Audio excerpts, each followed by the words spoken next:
All right, there's the bell. Welcome, everybody. It is time to start. This is the last class of this segment and also of the Foundations year that we've been doing. I enjoy teaching, but I'm glad to be done. So one way or the other, it's over tonight, so we'll have new teachers in here on Sunday. Before we begin, I'd like to ask Jared if he would lead us in a word of prayer. Father in heaven, we're thankful for this evening that we've been blessed with, that we can come together here to study your word. Pray that you be with this class and that we will be edified, and pray that you be with Pat as he teaches it to us. Pray these things in your son, Jesus' name. Amen. Amen. So, the last two classes we've been talking about worldliness, and we're going to continue that this evening. I had another lesson kind of in mind that we just never we've never managed to fit in. But there's some things about worldliness I think that we still need to talk about. And so this is basically worldliness part 3. I'd like to start with a verse from Luke chapter 8. This is Jesus explaining the parable of the sower. And he's talking about the different seeds and where they fell and how to interpret that parable. In verse 14 he says, "Now the ones that fell among the thorns are those who, when they have heard, go out and are choked with cares, riches, and pleasures of life, and bring no fruit to maturity." And this is the part of worldliness that is not necessarily things that are sinful, right? A lot of times when we think of worldliness, we think of the works of the flesh. But this is the worldliness that is simply, I'm just too busy living life to be spiritually fruitful. That I am not finding time to bear fruit spiritually. Tonight I want to talk a lot about the world that we live in and the thoughts of the age and how those things can influence us. We like to think of ourselves as living separate from the world, but we are very much influenced by the things that are going on around us. And I want to make sure that we are very conscious of that. There's a book that was written about 33 years ago entitled "Will the Real Heretics Please Stand Up" by David Burko. I read it probably 25 years ago. But it's a very interesting read. I'd encourage people to read that book. It's very thought-provoking. But there's a section in there that always stuck with me, and I want to read it to you. "Christians often pride themselves on being different from the world. But in reality," and he's talking about Christians in a very broad way, "but in reality, they are usually only different from a particular segment of the world. Liberal Christians think they are different from the world because they do not share the bigotry, provincialism, and narrow-mindedness that sometimes characterizes the conservative bloc of our society. But in truth, the attitudes and lifestyles of liberal Christians are a little different from that of liberal non-Christians. Same principle is true of evangelicals. Because we cling to conservative American values, we tell ourselves that we are acting independently of our culture. But conservative attitudes can be just as much a part of the world as liberal ones. Haven't our attitudes on divorce, entertainment, and other issues changed in response to our changes in our culture? In fact, there is little difference spiritually between molding ourselves after the liberal segment of society or molding ourselves after the conservative segment of society. The reason is that what's considered conservative today was liberal only a few decades ago. I still remember a conversation I had in 1969 with a disc jockey who was in his mid-30s. We had a lively discussion about the issues that were prominent at the time: racial discrimination, police brutality, drugs, and the Vietnam War. From the nature of his radio program, I was rather taken aback by his staunchly conservative views, so I finally remarked, "You're really a hardline right-winger, aren't you?" He smiled and then replied, "No, I'm not even conservative. I'm actually middle of the road." He paused for a moment, studying my skeptical face. Then with a grin, he added, "It's just that the road has moved." Now, I don't want to really talk about the political part of his commentary, but I do want to point out that his comment, "the road has moved," or he says in the next paragraph, "the road is still moving," is spot on. Where our society is today is not where it was 50 years ago, and where it was 50 years ago was not where it was 100 years ago. It's moving. If we are trying to keep the world at arm's length, we're moving with it.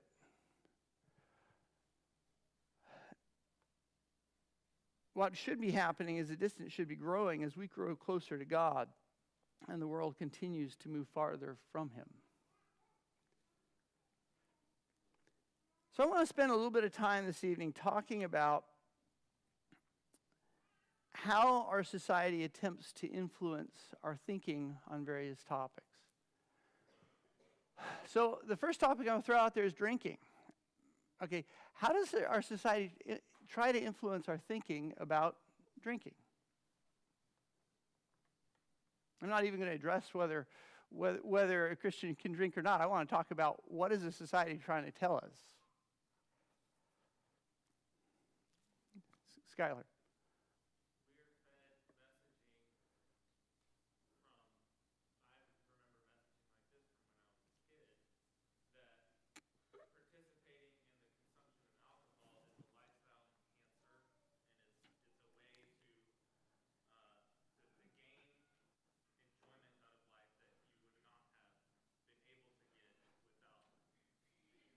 Yeah, so very often it's characterized as a fun activity.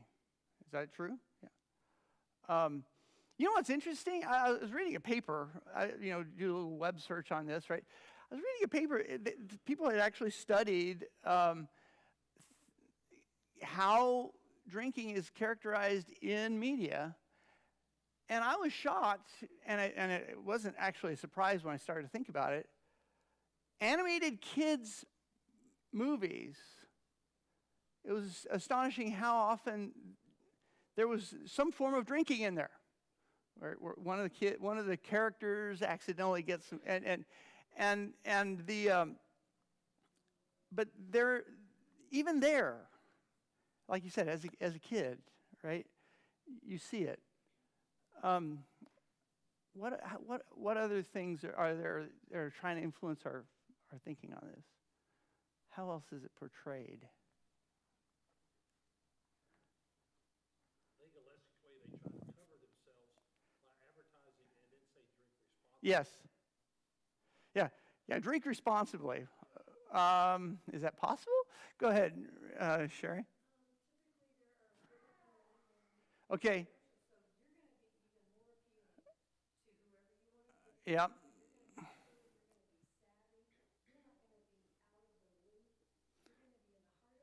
Yeah.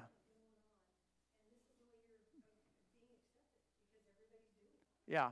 This is, look at beer commercials or other alcohol commercials. You're not going to see somebody throwing up in the gutter, right? You see people having a great time, beautiful people having a great time, right?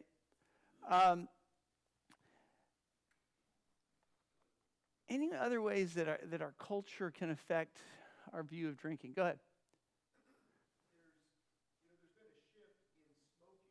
Yeah. Right? So, you don't see, cool people don't smoke on TV anymore.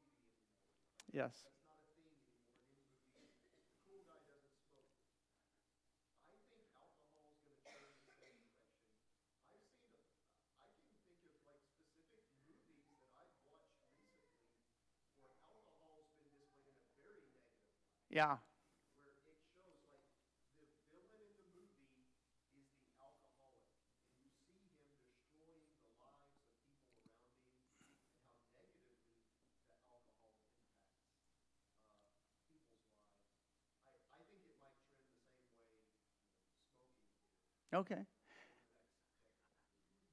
I think the challenge you're going to have there is that culturally alcohol has been in use for thousands of years.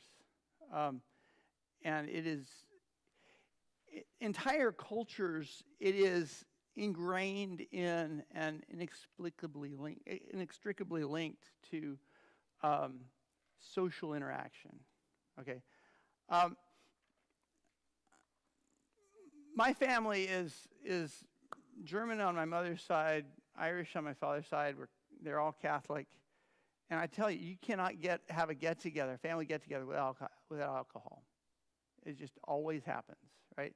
It's astonishing to me how people get at the end of the evening in their cars and drive away. It's horrifying. Go ahead.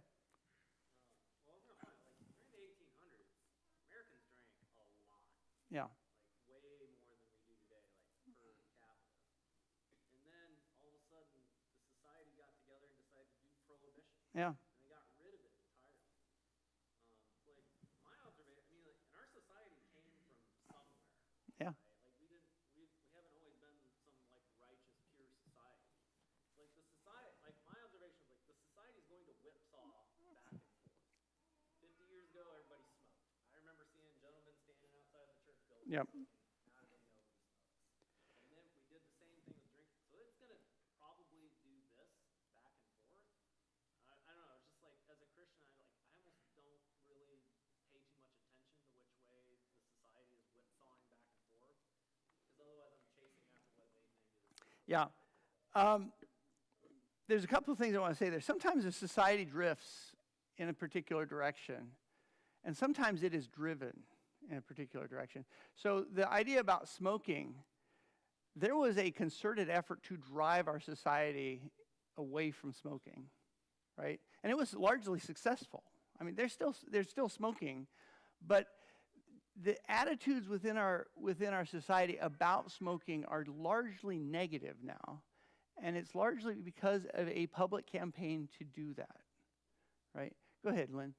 Well, and you're leading into what I think happens with a lot of things. When I was a girl, they had a concerted effort to get rid of smoking by teaching us. I mean, we all grew up in homes. I smelled like a cigarette all the time because my parents both smoked Yeah. inside our home. And yet at school, they were teaching us you shouldn't smoke, and they bring in diseased lungs for you to look at, and all kind. I mean, all the schools did this, and we were all taught, that smoking is a bad thing. Right. And I grew up and never even thought about, smoking cigarettes because of that. But what you said before about finding it in cartoons and stuff, this is how these things in society are driven, by introducing it at a children's level, and making it seem acceptable. Like, ho, ho, ho, isn't that character funny because he's a little tipsy? Yeah. And that just makes him cute and a sweet person. And then they grow up thinking drinking is okay. And I think if there was an effort to teach children that drinking can lead to serious consequences, things would change. Yeah. So I'm not, and I think Eric's point is correct that alcohol use sometimes is portrayed in a very negative light. But a lot of it's positive. A lot of media's treatment of alcohol is positive. And not only that, but there are, not drinking can shut you out of social events. Not drinking can shut you out of business deals. There are a lot of things that involve drinking that if you're not willing to do them, you're going to be a little bit isolated, societal, whatever that word is. Go ahead. And one of the things, if nothing, that history teaches is ignorance is not always bliss. Yeah. Whether it was because we want to argue that people have always been drinking alcohol because the water just wasn't good enough to drink anyway, Yeah. at least that would purify it. Or we want to argue that, there was a time where people thought smoking actually made your lungs stronger. What we see is there's a lot of ignorance. Yeah. That humans are making justifications for these things that really don't end up going the way that we want to argue it will. Yeah. Okay. How has society influenced our thinking, or how does society attempt to influence our thinking in the matter of divorce?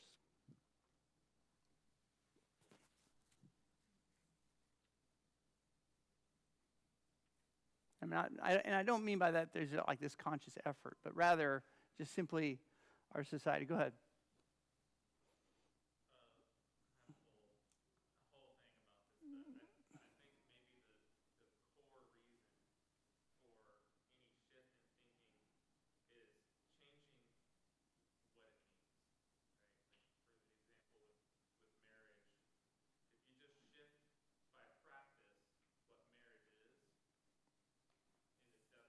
Yeah.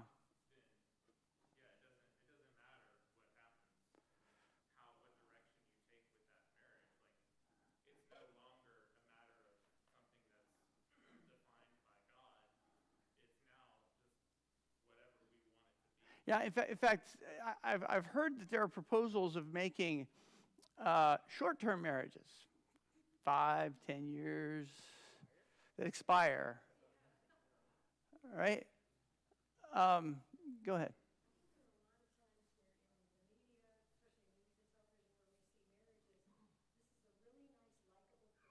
Mm-hmm. Mm-hmm. Mm-hmm. Mm-hmm. Right.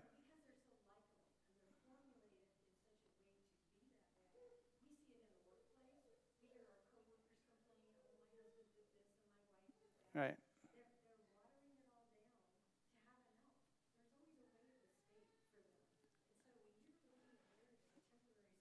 Right.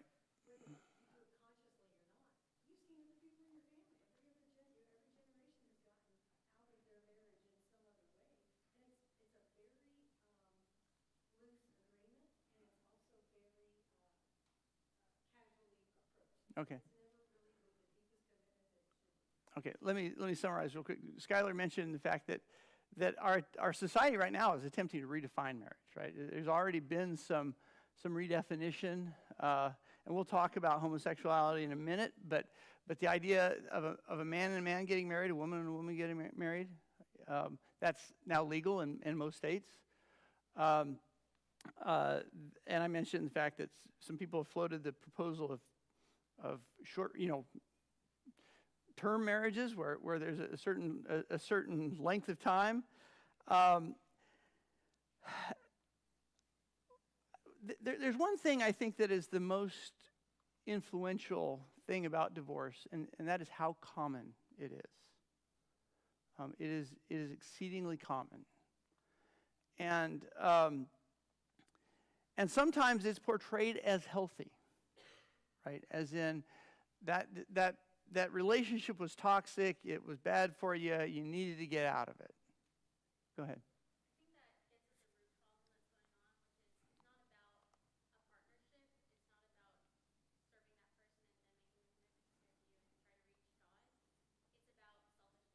It's about what do I get out of it? Yes. Yes. There are many justifications for it, right? People say, well, my needs are not being fulfilled. We're just not in love anymore. We're just not compatible. And not so long ago, divorce was rare and generally disapproved of.